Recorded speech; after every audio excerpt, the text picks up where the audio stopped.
what do you think happened? Because things aren't adding up. There's a thing that was been going on, and I just assumed she was over with that guy, and that's what she'd done before. Well, where was everybody in this span of time? That piece was very, very bizarre. Do you think she died that night? I think so. The Forgotten, a True Crime Arizona podcast.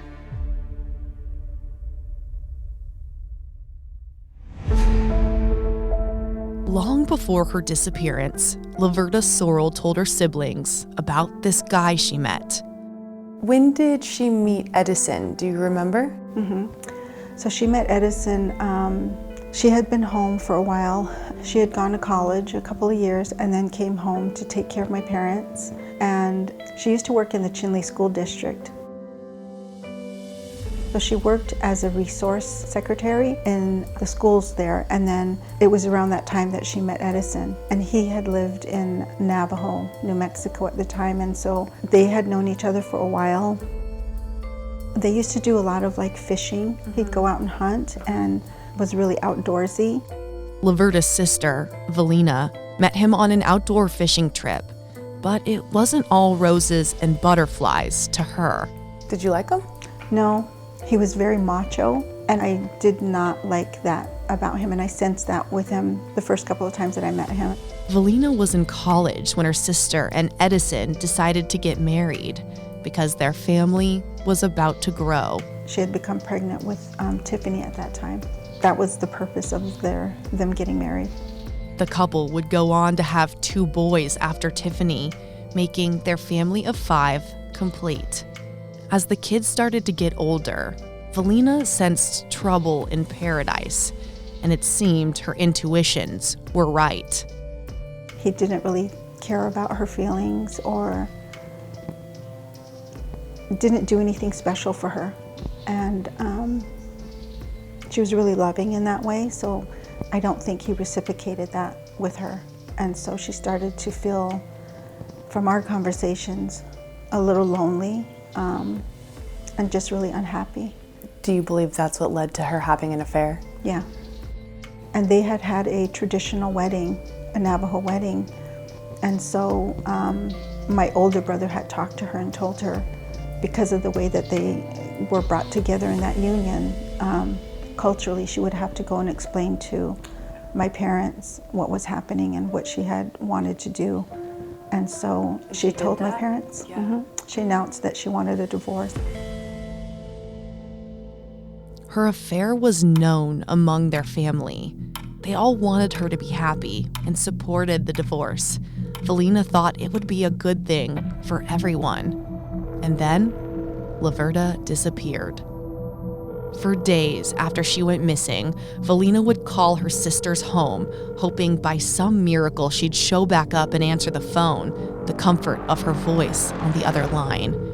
Each day, nobody picked up, until a few days later, somebody finally did. When I called her home and Edison answered the phone, and my immediate reaction to him answering was, "What did you do? What did you do to her?" And I don't know, that just came out. And then he hung up the phone. It was difficult enough for Tiffany and her 2 brothers to grow up without their mom, but even harder to have 0 answers as to why or where she went. So I always kind of thought, in a few years, we'll find out what happened. That day never came, but a major shift did when Tiffany and her brother got older. And it wasn't until probably I got to college maybe that me and my younger brother Nick started to really have conversations and kind of start talking about, what do you think happened? Because things aren't adding up. And that's when we kind of started to think that something else happened than her just getting dropped off or just leaving. Something else happened. We know Edison told police he dropped his wife off at the Fort Defiance School District that summer night around 11:30 p.m. and told investigators he assumed she was meeting the man with whom she was having an affair. Or what changed for you from what you were told or believed when you were a kid to what you actually believed when you were an adult? Well, it was that key piece of when nobody was home, when we got home. That for me was just so, it just still sticks out to me today. It's like, well, where was everybody in this span of time? That piece was very, very bizarre. What we kind of came to conclusion was that there was an argument probably, and it just really escalated from there. I think that's at least how it started. So do you think your dad has a part in your mom's disappearance? The way I think about it is, if something doesn't make sense, it's probably not true. And so in this narrative that he's sharing about dropping her off, it just didn't make any sense. It still doesn't explain why he didn't help in the investigation. So if your children's mom, even if she was an alcoholic like he said, or not having good friends like he said, and maybe somebody else picked her up, then why wouldn't you still want to at least know where the mother of your children are? It seemed like he just wanted to move forward. He didn't seem like he cared to, it was kind of like she didn't exist anymore. She just was gone, and that was it. What makes the most sense in this situation is that he was the last one to see her, and he didn't participate in the investigation. Those are the facts that we have. Until now, you've heard from Edison Sorrell talking about the night his wife went missing and the bizarre circumstances in which he said she left. After my interviews with Tiffany and Valina, I knew I had to ask Edison about everything, including their accusations and beliefs. To my surprise, he had a lot to say. You dropped her off at the school district that night, correct? Yeah. Did you think it was weird that she was asking to go to the school district, or weird that you were dropping her off at night since things don't go on at school at night? Well, she's done that before. I mean, we've done that before. She goes to the office, and she has the keys to and stuff. She goes in there and she makes a call to him, and I guess she comes over and he picks her up and he leaves.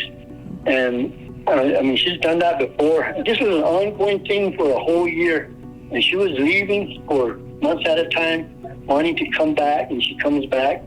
Then she leaves again, and she comes back. So it was kind of a routine thing. So when she left that night, you know, I didn't think of anything, you know, because she's done that before. That night that Laverta disappeared, though, you guys had gone to an anniversary dinner, right?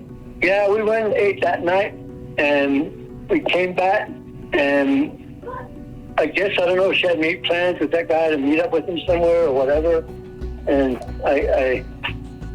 she kept wanting to leave. And then I just kept telling her, wait till the morning, you know. I said, I can drop you off in the morning. And she said, no, I got to go right now and stuff. And I let her go that day, that night. You know, the guy that she was with, she had really high hopes of him. He was on a high pedestal, but he was also seeing other girls around town, not only her. The authorities have cleared him in the case. What's your reaction to that? I don't know, you know. Did you take a lie detector or a polygraph test? No, I don't want to. I got advice from the lawyer and what you could write. They said right now there's really no evidence or whatever, and it's like the FBI is just kind of throwing stuff in the dark or seeing it go stick. The FBI are pressured by her side of the family to provide, you know, to solve this thing. So they will basically, they probably tap my phone, they probably tap my house, hoping that they get some kind of information. But don't you want this solved too? I mean, it is your ex-wife. I know, I'd like to, I still hope she's out there, hoping she'll come back. People were telling me, well, how come you didn't get all panic? I said, because there's a thing that was been going on, and I just assumed she was over with that guy, that's what she's done before. Can I very simply ask you point blank if you were involved in her disappearance, yes or no? No, I wasn't involved in it. I had nothing to do with it. Like I said, I cooperated with the police. That was a lot to process. For one thing, I was impressed with how open and transparent Edison was when I asked him those questions. He is adamant he is not involved in his wife's disappearance. In 2021, Tiffany wrote her dad a letter. She never intended to send it to him. It was just to help her heal. But eventually, she decided to call him and tell him what she wrote about. I told him that I was going to get more involved with the MMIW, and that I know that he loved me, and I know that he was hurt by her affair, and that I know that it was hard for him. But I said, I also think that essentially that something happened that night, that you had pretty much, I told him that I think you had something to do with it. But essentially, I'm going to be involved in this movement now moving forward, and there's going to be things that are said about you, essentially.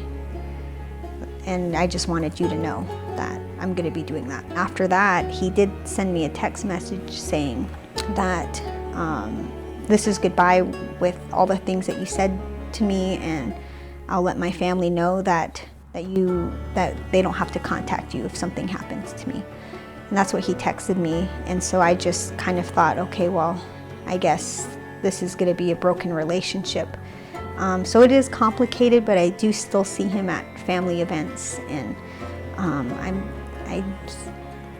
still involved with my dad's side as much as I can be. I mean, how difficult is it to believe your dad may have been involved in your mom's disappearance, be upset about that, but then still try to carry on a relationship? I mean, that's a really tough position to be in.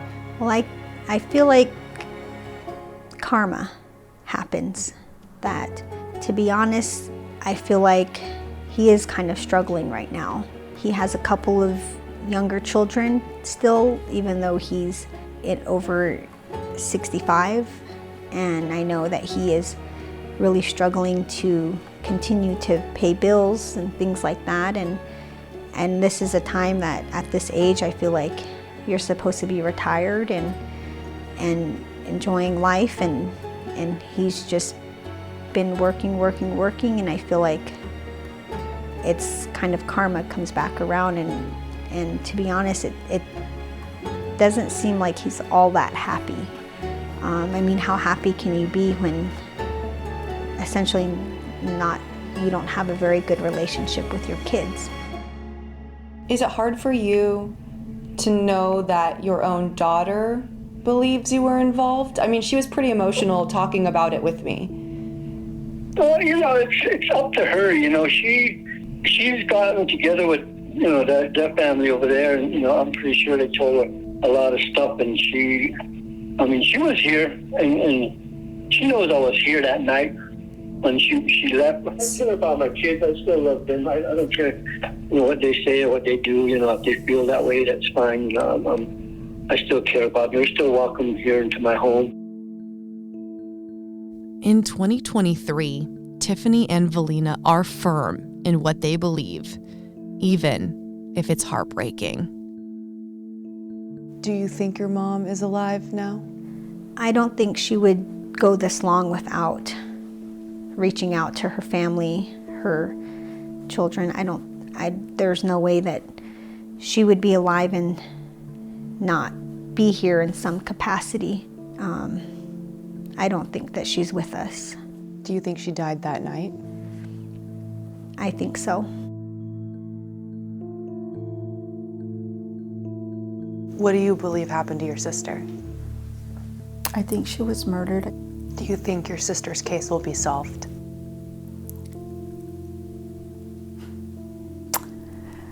I do. Something's gonna give, something's gonna break open pretty soon. I just feel like we're almost there.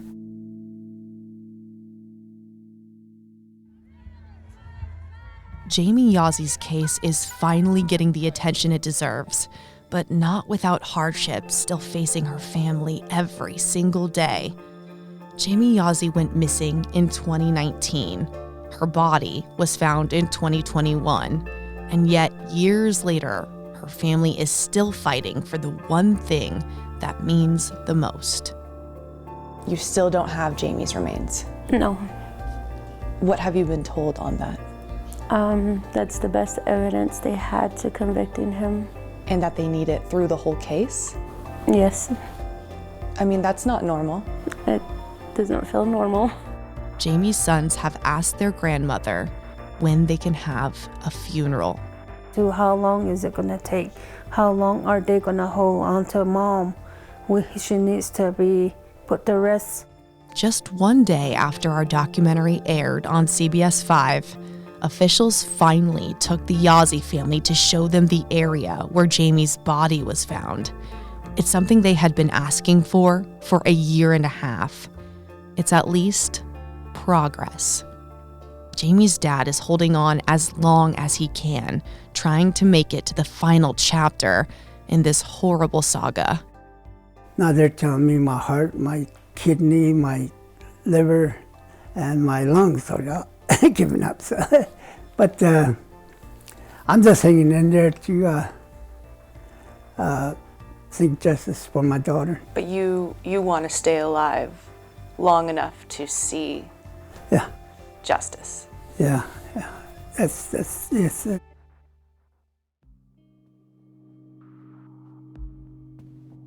We thought interviews for this project would be divided into two lists: families of missing and murdered loved ones, and officials, attorneys, and lawmakers. And then something eye-opening happened the deeper we got into the investigation. We didn't expect those lists to combine over and over. Jennifer Germain, the former lawmaker who led that first study on MMIW in Arizona, was the first to reveal she has a family member among the forgotten. This is an issue that affected my family. My great-grandfather was a missing person for 65 years. He survived the Eastern Front of World War I to come home and go missing from a New Deal work site in Yellowstone National Park. And then Darlene Gomez, the attorney for many of these families. One of my childhood friends, Melissa Montoya, went missing on St. Patrick's Day in 2001. And to this day, she's never been found. And only up to about 2.5 months ago was the FBI able to enter her picture in. So for 21 years, she remained faceless, a silhouette. And that's not justice for anyone.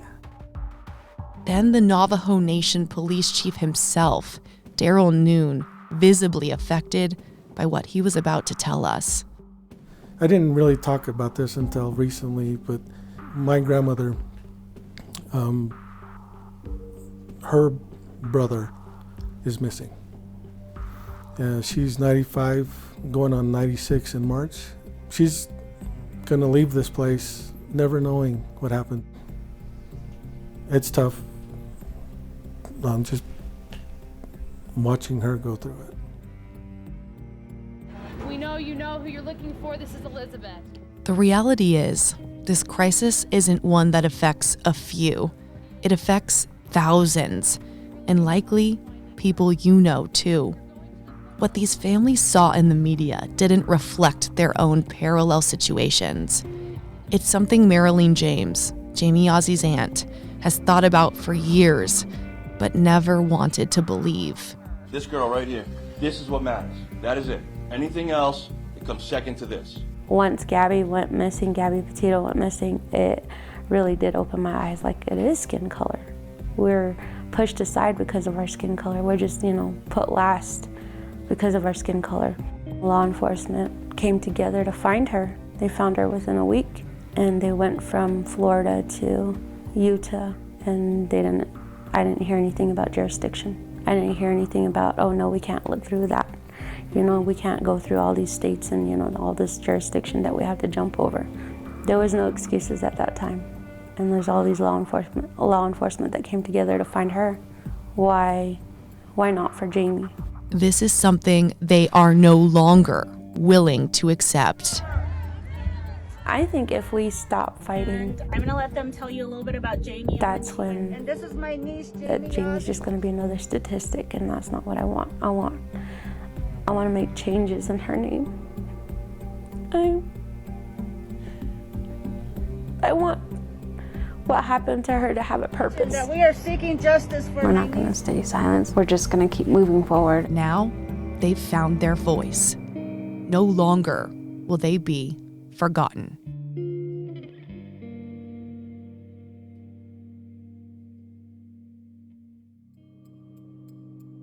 Before this episode ends, I want to let you know where things stand with these cases, what's changed since we started going public with this investigation on TV and online.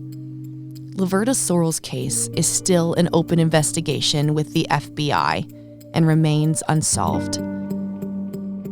Jamie Yazie's case is making its way through the court system, with Trey James expected to stand trial this year. While the Yazzie family has still not received Jamie's remains, less than 24 hours after our documentary aired, authorities did take the Yazzie family to where Jamie's remains were found, something they had asked for nearly 2 years. In early May, the Missing and Murdered Indigenous Peoples Task Force met for the first time at the Arizona Capitol. 2 weeks later, the governor and leaders from all 22 tribes in Arizona had their first meeting to discuss broadband expansion in their communities. In the state budget, they agreed to $23 million to go to a rural broadband fund.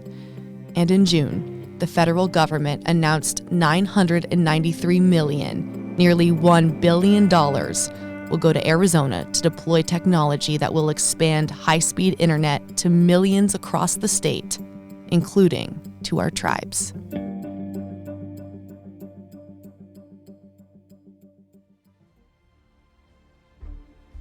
True Crime Arizona, the podcast, is hosted by me, Briana Whitney, and produced by Sergio Hernandez. It's a production of Arizona's Family, 3TV, CBS 5, and azfamily.com in Phoenix, Arizona. This is True Crime Arizona, an Arizona's Family Originals podcast.